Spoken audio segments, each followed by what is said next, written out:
চেয়ারে বসে সালাত পড়লে আদায় হবে। যে ব্যক্তি দাঁড়িয়ে সালাত পড়তে সক্ষম তার জন্য বসে সালাত পড়া যাবে না। ফরজ সালাত, নফল পড়তে পারবে, সওয়াব হবে অর্ধেক। ফরজ নামাজ দাঁড়িয়ে পড়া ফরজ, 13 ফরজের এক ফরজ, আরকান আহকাম 13 ফরজ। এখন যার দাঁড়ানোর সামর্থ্য নাই সে বসবে মাটিতে, চেয়ারে নয়। কোথায় বসবে? প্রিয় নবী সাল্লাল্লাহু আলাইহি সাল্লাম চেয়ারে বসে নামাজ পড়েন, অথচ উনার জামানাতেও চেয়ার ছিল। কয়েকদিন অসুস্থ ছিলেন, তিনি মাটিতে বসে নামাজ পড়েছেন। এখন আমাদের দেশে চেয়ারে বসাটা একটা মনে হয় যেন ট্র্যাডিশন হয়ে যায়, একটু ভিআইপি পা। 3 কিলোমিটার হাইটা ও বেটাও চেয়ারে বসে, বাজার থেকে 2টা খরচার ব্যাগ হাতে করে আইন না বাড়িতে রাইখা মসজিদে গিয়ে চেয়ার খোঁজে। 7 অঙ্গে সেজদা দেয়া ফরজ। কয় অঙ্গে? উমিরতু আন আসজুদা আলা সাবআতি আ'দা। হাদিস।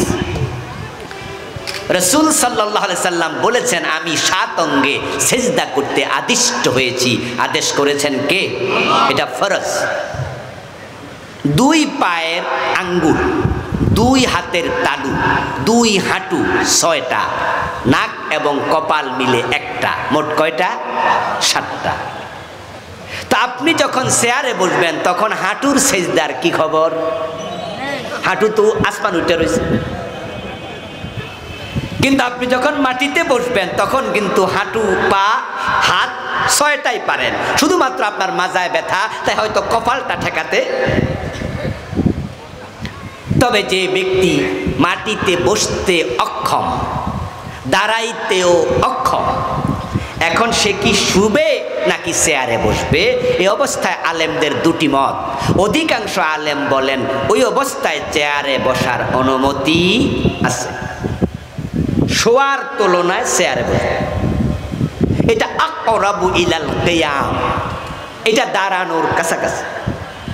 কিছু কিছু আলেম বলেন যে না, যে মাটিতে বসতে পারবে না সে শুয়ে শুয়ে নামাজ পড়বে, এরপরেও চেয়ারে বসা যাবে না। নামাজ হলো আল্লাহর কাছে বিনয় প্রকাশের সবচেয়ে শ্রেষ্ঠতম মাধ্যম। এবার আপনাদের কাছে একটু বিচার দেই, আপনারাই বিচারটা করেন, চেয়ারের মাঝে বিনয় বেশি না মাটিতে বসার মাঝে বিনয় বেশি?